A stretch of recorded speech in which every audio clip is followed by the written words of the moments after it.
Namaskaram and hello again. I'm Arjun, or you can call me Justin. Get this out of the way.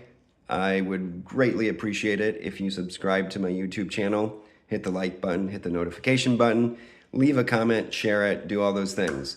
The main purpose of this is I really want to try to reach as many people as I can because not everybody's going to resonate with it, but the more people that it gets out to, there might be some people that it actually helps.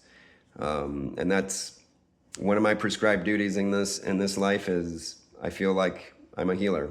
I'm a person that genuinely wants to encourage people to grow, to heal, to step into their higher selves, right?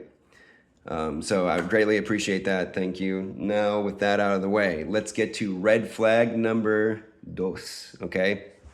Yesterday, I had talked about not getting involved with people that were unavailable emotionally, mentally, or taken, like they're in a relationship. At least don't get involved with them intimately, right? Because they got to work through some stuff. Today, people, now this doesn't have to be romantic or sexual relations, but I think that's in those kinds of interpersonal connections and relationships, the highs are super high and the lows are super low. So more people are, I think, greatly affected by the romantic sexual relationships than they are with simply platonic, familial, or professional. But this can apply to any of those things. Red flag number 2 is if they hide you, if you're a dirty little secret. So I'm not saying that, you need to start introducing, this person or vice versa, like within a few days or a few weeks even, or even like, the first month or two. And sometimes certain situations are complicated. So I get that. But if it's been like 6+ months, especially if it's been years, and they are not introducing you at least to their friends, or if they're not going out to certain places with you in public, especially if these places are like bars, clubs, what have you not, that are in the town that y'all live in, and they still don't take you to those places, but they go to those places with their friends, and potentially, especially the smaller the city or the town, if their exes or people that they have dated in the past frequent those places and they still won't take you there after 6 months, a year, that ain't good, friend. I'm just going to shoot you straight. I'm a straight shooter. Shooting you straight right now. That ain't good. That ain't good at all. That is a bad sign. That is a huge red flag, right? That means that they're probably embarrassed, maybe even ashamed to be with you. And then you'll be like, but Arjun, why would they still be with me? Why would they still like go on dates with me to other places? Or why are we still having sexual relationships? Or why are we hanging out all the time? Or why are we still, planning on having this business venture together? Don't get me wrong, these people are still getting something out of the connection with you. They're getting something out of it, guaranteed. Could be just simply attention, validation, adoration. And going back to more of the romantic, sexual, interpersonal connections, they may not even all be that all like attracted to you. But this fact that you are so attracted to them, like, oh, it's an ego boost. You make them feel like $1,000,000. And they're just hoping one day somebody that they're more attracted to or interested in will do that very same thing that you've been doing for them. But until then, okay, you'll do. Straight shooter, you are an option. You're not their first choice. Because if you were their first choice, they wouldn't care how complicated the situation is. after that much time, if you guys have also said, I love you, you love me, we're a couple, we're committed, we're exclusive. If they're giving you all this lip service, right? And they still haven't done that. No, it's all a bunch of BS. Even if deep down they truly do love you, remember what I've said, y'all. This is very, very important. You have to hear me out on this. Don't conflate potential with reality. What is the actual? There is no Venn diagram where those two come together. I mean, you have to think of it like that. Yes, they're the same person, so potential is buried deep behind the actual or the reality of it. But you have to think of it like those two are separate. They don't exist. They don't coexist. Okay? Because that potential has to become reality in order for you to trust this person, in order to really fully appreciate them and respect them. Because if not, you're just in love with like a dream, a fantasy, right? So this is just as much on you as it is on them and their crappy behavior and attitude for treating you like an option, for using you to get some kind of satisfaction out of the interaction. Excuse me. So, and yesterday when I was talking about people that are taken or getting out of a nasty divorce or relationship and they don't want to complicate things, I'm sorry, but if they're still going to these bars and clubs, and it's especially a smaller town or area that you live in, and if you know that they've dated or had sexual relations with the gender that they're attracted to at those places, like they've met someone and then gone on dates and stuff, that they're gaslighting you, right? They're like, if they still haven't taken you there, and then if they're saying, well, I know that my ex goes there and I know you don't like my ex and I don't want there to be a confrontation. One, why are you still going to those places? Especially if you say that the people I'm speaking to, you're committed to them, you love them, you're in a relationship with them, and you won't take them there, but you still go there. Like, why are you going there in the first place? That should be another red flag for you, right? If they're making these excuses and using deflection and blame shifting, buddy, my friends, that ain't good. That person is not being a good person. Not to you, at least. And I know that might be another argument, but Arjun, I know they're a good person because in the beginning, things were wonderful. They were great. Or I see how they treat their family and their close friends, even their coworkers or kids, yada, yada, yada. Right? I know they're a good person. That may all be very well and true. Maybe for whatever reason, they're a great person with those other people. But the important thing here, you must understand potential reality, right? They're not being a good person to you. They're not giving you the respect that you deserve. And you holding on to that, thinking, well, maybe if I, work with them in this way, that way. Like, no, you're bending the lines of your own boundaries. You're starting to blur them, bend them, corrupt them, which will end up corrupting you. Nope. If they are treating you that way, you should be thinking like chain of thought in your head should be like, okay, I see them, they're prioritizing these other people. And again, like if they have families, right, like kids, or they have like a business, right, or really big job that's been their life for so long, like those things, or health problems, like those are priorities. You should never think that you supersede those people or those things, okay? And I think most people with common sense and a decent heart will understand that. But after that, right? After those things, those priorities, if they are not treating you as their number one choice, as the priority, right? You should be thinking in your head, the chain of thought should be, okay, I see them prioritizing these other people or things. I see them, but yet they're hiding me. And then they're, deflecting, they're blame shifting, they're gaslighting me. And wait a minute, that's really effed up to like effed up squared. That's really super effed up. Why is that? You may never know the reason. You may never get closure on why they singled you out to treat you that way.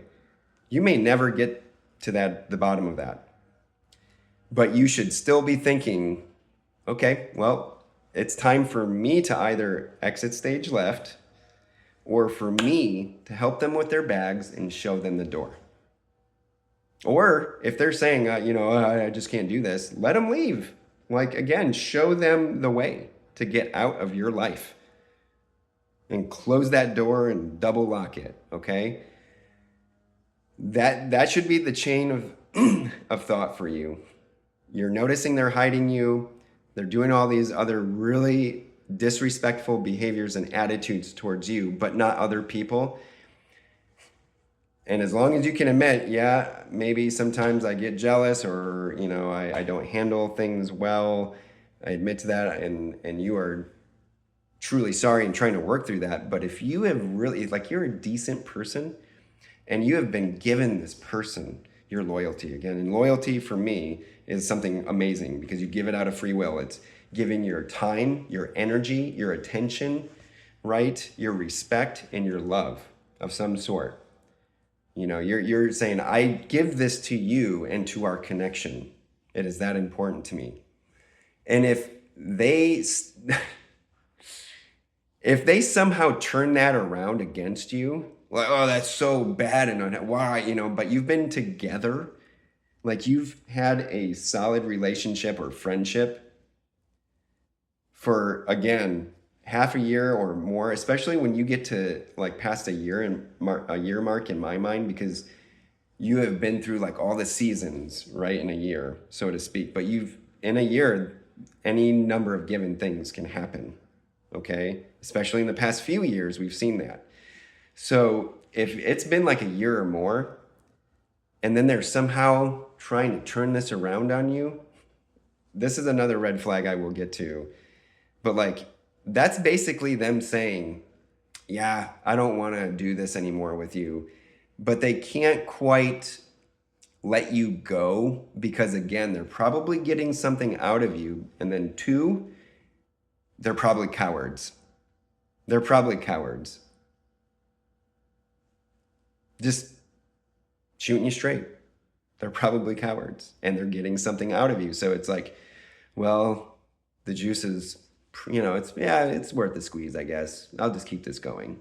And I don't want to, go through like hurting their feelings or telling them the truth. That's another red flag right there. Okay, so yeah, friends, I'm sure we've all been there at some point. And I'm telling you, if you're a dirty little secret, you gotta not just walk away, you gotta run away. And what I will add is people will, but Arjun, I love them and, sometimes people are going through like just hard things and they don't even know what they're doing. They're not aware of themselves. Like they might think they are, but like I know them so well. Get it out of your head. That's crazy talk. Just let them go. Show them the door. If they can't prioritize you like you're prioritizing them, and again, after the very important things in their lives, right? Kids, family, like maybe they have sick parents they're taking care of, a very demanding job that has been a lot of their life, or maybe all those things, right? Like Outside of that, if they're prioritizing other people, and especially if they're prioritizing like independence, or if there a third party involved, or you suspect there is, or they're going to places where that third party also frequents, oh, friend, have some self-respect, have some self-love, appreciate yourself. You deserve way better than that. And you might say, but Arjun, like I've never been this attracted to somebody, like we have this special connection, you know. Nowadays there's a lot of talk about like twin flames, which I will make an episode on because I think it's very misunderstood and very misused. Soulmates, excuse me, karmic connections, that is very true. Most likely, people have had plenty of karmic connections, whether they're romantic, sexual, or platonic, familial, professional. And you've had to learn some lessons there. All right, I'll talk about that sometime too. But if going back to like, I've just never had this kind of connection before with somebody, it's just been so amazing. Like, and I just believe, you know, like we should be together.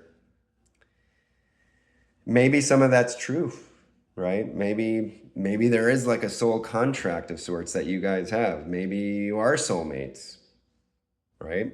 I don't doubt that kind of stuff. I really don't. The reality is, though, friends, potential, reality. Do not conflate them. Do not think that there's some Venn diagram that will magically, like, if I can just get to that middle part. No, like, you got to realize while that kind of connection may be super special and rare between you two, there are going to be better connections that are more suited for you, where people actually aren't afraid to hide you. They will make themselves available to be with you. They make you the priority. They'll introduce you to their friends. Now, family, I get that. Like, that takes time. But if it's been years, something's wrong there, right? So you will come across those people eventually, maybe not right away. All right. And that's just the reality of life. Some people meet somebody the very next day and it's wonderful. Some people it takes years. Some people never. But that goes back again to what I've been saying. Be okay being on your own. Find who you really are. Face those fears, those pains. Find your resiliency, your strength, your uniqueness, what no one else brings to the table. Go rock the fuck out of your world, okay? Love yourself. Work on yourself. Mind, body, spirit, heart, everything, okay? Because when you're able to do that, you're able to be on your own and date yourself and enjoy that. The right people will come along, even if they're just platonic, okay, or professional, you know, interconnections. The right people will come along and they will value you the way that, not just the way that you want, your higher self wants, but the way you deserve. People hide you, don't make themselves available for you, and yet they say they love you and committed to you. That's a lie. That's an outright lie. Even if deep down they mean it, you have to look at their behaviors. You have to judge them by their actions, not by lip service, and not by throwing you a bone here and there, dangling a carrot. So in the other videos coming up, I will talk about some of those behaviors, right? Deflection, blame shifting, gaslighting, right? We'll talk about all that. I mean, I think that's pretty obvious, but you know, your heart, or man, woman, doesn't matter, little brain down there will have a way of effing you up and making you put blinders on and turn a blind eye to the red and yellow flags, okay? All right, so that's what I got. Please love yourself. Please respect yourself. And for everybody, I truly mean this. I know some of you probably don't believe it. I'm sure some people will call me a narcissist, you know, or you know, all these other bad names, whether they know me or not. But I truly do mean this. Like, for all of you out there, I pray and I hope that you are working on yourselves, that you find true healing and true joy. And that's not like going jingalala. Like, I think that's an Australian term. I heard it from a tarot reader that I watched. She's awesome. She shoots you straight. It's really rarely about tarot. It's more like she's like a good counselor. I'll try to link her info because she's just really great to watch, really insightful. Anyways, but I do wish you guys true healing and that you find your higher selves, okay? I honestly do. All right, till the next time, y'all take care, love yourself, respect yourself, don't settle for second best baby. Yeah, that's a Madonna song. I went there. Many blessings to you.